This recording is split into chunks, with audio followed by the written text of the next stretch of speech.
your town, your city. It'll keep your skies clear.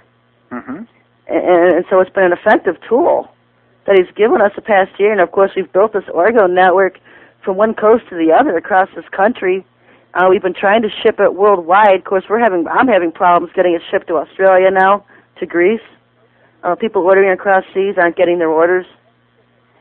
It's hard for a lot of people to get anything shipped into Australia these days. Yeah, I don't know what the problem is. I don't know if it's sitting in warehouses or it's just being sabotaged completely. And anybody in this Orgo movement will tell you they run into all kinds of problems with the government sabotaging their businesses. And I don't consider it a business. I consider it a network because we certainly don't make a profit off of it. And the Lord has shown us how to use this in the last days because even the aliens don't like it. They can't breathe around it, and I've seen in the codes where it burns them. And so if made correctly, if made the way that the Lord has shown us how to make it, it has multiple uses for these last days as a weapon against everything that's going to be coming. Christians are under attack now. They keep thinking the war on the saints is going to happen later. The war on the saints is happening now. They're targeting Christians. They're targeting churches. People that they consider as threats to their agenda, they're targeting.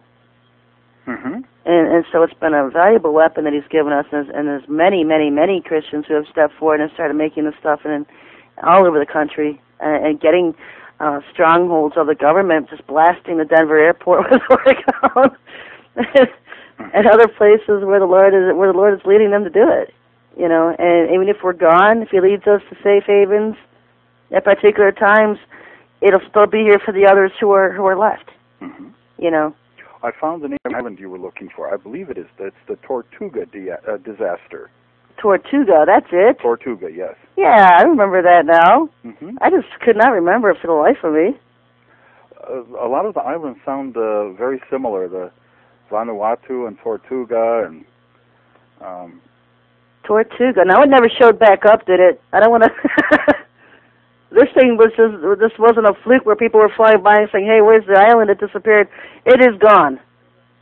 And 78,000 people on the island of Tortuga. People just think you're crazy, but yeah, it is gone. I've never heard of it reappearing.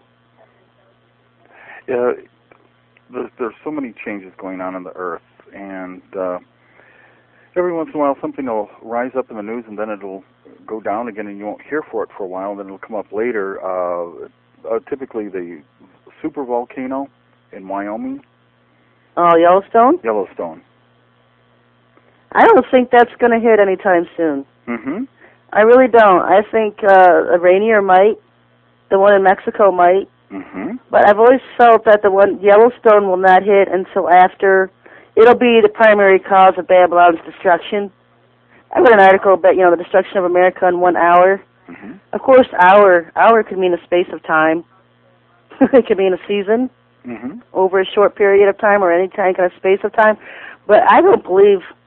I think Yellowstone's going to go off after many have already been martyred for their faith here. It's going to be one of his biggest judgments on this country. And, of course, we know when that thing goes off, it will just destroy this entire country. They're talking about it reaching maybe to the Midwest.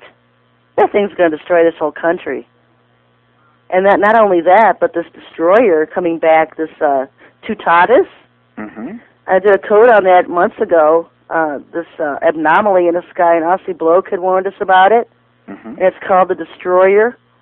And I was just reading, somebody sent me some information on the Colburn Bible. I don't know if you've read about that one. Yes, I have. And it talks about this destroyer. And I'm thinking, that must be the same thing. Because it goes, it disappears, and it goes, every time it comes close to the earth, it causes much destruction.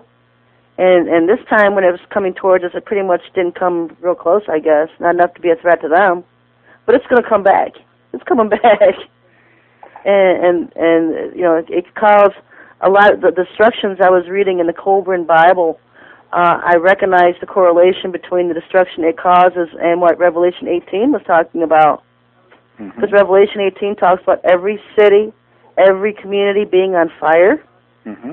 And that's what this destroyer, this comet, this anomaly thing causes. Because it just literally causes the ground to explode. And so I might put something together on that when I get some time. In a week or two. If the Lord keeps leading that to my mind, I will. I think you really have something there with Tutatis. Yeah, Tutatis, and I always just thought Sedna was just kind of funny because we know that Planet X has about 20 moons, I guess. Mm-hmm. And NASA would acknowledge the existence of Sedna, but they wouldn't acknowledge the existence of Planet X. Mm-hmm. It's the moon of Planet X. We'll acknowledge the moon, but we're not acknowledging the planet behind it. You know, so whatever. I just put it up there just to aggravate them. And it's always the pictures of Sedna that disappear off my site, rahabisreturning.com. Mm-hmm. I have the hardest time keeping my Sedna pictures on that site. You know, people just have to contact me and let me know my pictures have been hacked, and I re-upload them because I take them off all the time. They do not, you know, something about Sedna really ticks them off. Mm-hmm. And so Sedna is just always messed with on my sites. It's, in fact, I plan on buying a telescope for myself sometime this year, and you can get a pretty good one. If you look for a used one, often you'll find amazing quality telescopes at fairly low prices if you're lucky at a garage sale. Yeah. And I saw a very high-quality Japanese $600 telescope for sale for about $50. Wow. And usually somebody buys them and they get bored with it, and there it is. Oh yeah, you know, I bought my son a telescope for for Christmas several years back when I used to do that thing, and of course now it's a grenade launcher. You know, and I know, you know, there's a reason for all these, to get rid of all these pagan holidays. But you know, if you can find a good telescope, people like me, you know, I would love to you know, just so illiterate when it comes to that kind of stuff. I probably wouldn't even know how to set it right. I'd probably end up looking at my eyelash the whole night. You know, is that how you found the second sun, or can you see it visibly with the naked eye? You can see things with the naked eye when they're as large as the sun. Wow. When the sun is at an angle like that, it's often difficult to tell whether it's a sundog or, but it does look double. In the sky, the air is so thick. There's definitely something going on there. Well, what you need to do is get some orgone around your yard, at least, because what it will do is clear your sky for, you know, up above your home. Mm-hmm. So at least you can see something with your telescope.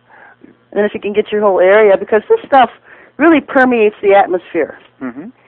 And just doing your whole yard or maybe your community, it goes for miles up in space and sky and clears out a whole area. Mm-hmm.